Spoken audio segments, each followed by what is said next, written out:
చందు నాయక్ మృతదేహాన్ని ఉస్మానియా మార్చరికి తరలించారు. మరికొద్ది సేపట్లోనే ఆయన మృతదేహానికి పోస్ట్మార్టం నిర్వహించి ఆ తర్వాత కుటుంబ సభ్యులకు అప్పచెప్తామని చెప్తున్నారు. ఆయన కుటుంబ సభ్యులు రోధిస్తున్న పరిస్థితి కనబడుతుంది. ఆయన ఉదయం వాకింగ్కి వెళ్ళి ఇంటికి వస్తానని చెప్పేసి వెళ్ళిన అతను ఒక్కసారిగా కాల్పులు జరిగి శవమై కావడంతో ఒక్కసారిగా తట్టుకోలేని పరిస్థితి నెలకొంది.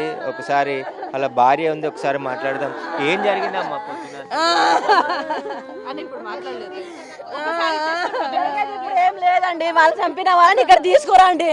తర్వాత వాళ్ళని మా వదిన మా చేతితోటి చంపిస్తే మా ఆత్మ శాంతికి వెళ్తుంది, అంతవరకు కలగదు. వాళ్ళని తీసుకురావాలి, ఫస్ట్ వాళ్ళని తీసుకురండి. అది ఒకటే మాట, మేమేమనము. ఎవరు చంపినా వాళ్ళని వాళ్ళని గినంగా ఇక్కడే మా అన్నతో పాటు వాళ్ళని చంపుతాము అంతే, ఇంకేం చెప్పాం మేము. ఏం మాట్లాడాలి అవన్నీ ఏం తెలియదు సార్, మాకేం తెలియదు.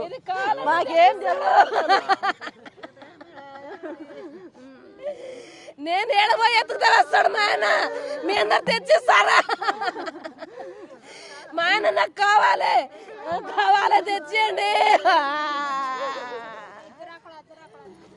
వాళ్ళు ఏడుస్తున్న పరిస్థితి కనబడుతుంది. ఉదయం వాకింగ్కి వెళ్ళి ఆ తర్వాత నలుగురు కూడా కారులో వచ్చి అత్యంత కిరాతకంగా కాల్పులు జరిపి చందు నాయక్ని హత్య చేయడం చెప్తున్నారు. ప్రస్తుతం అయితే ఈ ఘటన పైన కేసు నమోదు చేసి పోలీసులు దర్యాప్తు చేస్తున్నారు. అన్ని కోణాల్లో కూడా దర్యాప్తు చేస్తున్నామని చెప్తున్నారు. నిందితుల కోసం 10 టీంలు ఏర్పాటు చేసి గాలిస్తున్నామని చెప్పేసి కూడా పోలీసులు చెప్తున్నారు. ప్రస్తుతం చందు నాయక్ మృతదేహానికి పోస్ట్మార్టం నిర్వహిస్తున్నారు. అనంతరం ఆయన మృతదేహాన్ని ఆయన కుటుంబ సభ్యులకు అప్పచెప్పిన తర్వాత ఇక్కడ నుండి తీసుకెళ్లే పరిస్థితి కనబడుతుంది. కానీ ఎందుకు హత్యకు గల కారణాలు ఇప్పటి వరకు కూడా తెలియలేదు.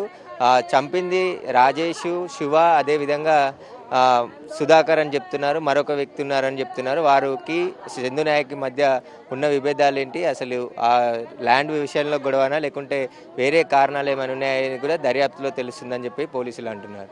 కెమెరామెన్ సంతుతో సురేష్, బిగ్ టీవీ, ఉస్మానియా మార్చరి నుండి.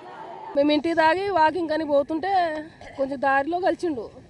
మేము అటు నుంచి వస్తున్నాం, ఇటు నుంచి కారులో పోతుంటే చూసుకున్నా. నేను చూసుకుంటే పలానా ఆయన అట్లా వచ్చిండు అంటే, ఆయన ఎందుకు వచ్చిండు ఇక్కడ అని చెప్పిండు. కొంచెం డల్ అయినట్టు అనిపిండు. అయితే నేనే ఉండి ఇంకా ఆయన ఎక్కడ పోతుండో ఏమో, నువ్వేం టెన్షన్ పెట్టుకోకులే, ఏం కాదులే అని చెప్పినా. జెర్సేపు అట్లే వాకింగ్ చేసుకుంటా ఇంకా వాళ్ళ ఫ్రెండ్స్ ఉన్నారు, అంజనా అని, వాళ్ళ పక్కన కూర్చొని జెర్సేపు మట్టిలో నడిచి ఇంకా వాళ్ళక్కడనే కూర్చోరు. నేను పాప వచ్చేసినాం. పాప పిలిచింది 2 సార్లు, పోదాం డాడీ అంటే, లేబెట్ ఆ జ్యూస్ దగ్గర పోయి నా పేరు చెప్పు, వాళ్ళు జ్యూస్ పోసేస్తారు, మీరు తాగి వెళ్ళండి, నేను కాసేపు ఆగి వస్తా అన్నాను. సరేలే అని చెప్పేసి వచ్చినాం. అన్నయ్య వాళ్ళందరూ పక్కన ఉన్నారు, అందరు నవ్వుతారు, వాళ్ళు మాట్లాడుకుంటారు. ఇంకా మాట్లాడుకుంటారు కదా అని మేము కూడా జ్యూస్ తాగి అట్లా ఇంటికి కూడా చేరుకోలేము. అప్పుడే అన్న ఎంబడే వచ్చిండు, మా ఎంబడే ఫోన్ చేసి బండి తీసుకుని వచ్చి అక్క అట్లా అన్నకి ఎవరు కాల్చి పాడేసిరు రారా అంటే వచ్చి చూస్తే మట్టిలో అట్లా పడిపోయి ఉన్నాడు. నేను 3 చూసిన, ఒక ఆయన గుర్తుపడతా, రాజేష్. అంటే రాజేష్ కి మీ ఈ చందు నాయక్ ఉన్నటువంటి గొడవలు ఏంటి? ఏమన్నా గొడవలు ఏం లేదమ్మా. అప్పుడు కుంట్లూరులో వాళ్ళు గుడిసెలు వేసిరు.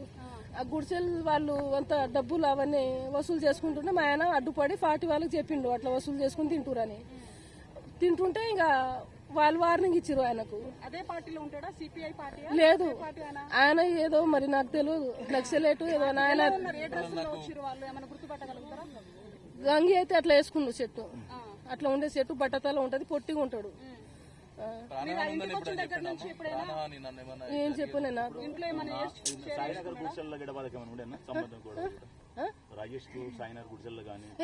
అదేం లేదు, అది మా ఆయన వాళ్ళు సొంతంగా చేపించి, అది కూడా 17-18 సంవత్సరాలు అయింది. రాజేష్, సుధాకర్ అనే ఆయన, మున్న, రాయుడు అనే వాళ్ళు. సుధాకర్ చందు నాయక్ గారి దగ్గర పనిచేస్తారేమని అంతకుముందు చేసిరు. అప్పుడు ఆ గుడిసెలలో అట్లే ఇవి వసూలు చేస్తురు, అట్లా వద్దు అని చెప్పే మందులు ఇచ్చినందుకు అట్లా అని చెప్పిండు. అంతే. ఆయనకు కూడా మా ఆయనకు ఎన్ని బుల్లెట్ దిగినా ఆయన కూడా అన్ని బుల్లెట్ దిగాలి. మా ఆయనకి ఎట్లా చంపిరో ఆయనకు నేను చంపాలి, నా చేతితో నేను చంపాలి అంతే. నాకు అంతే.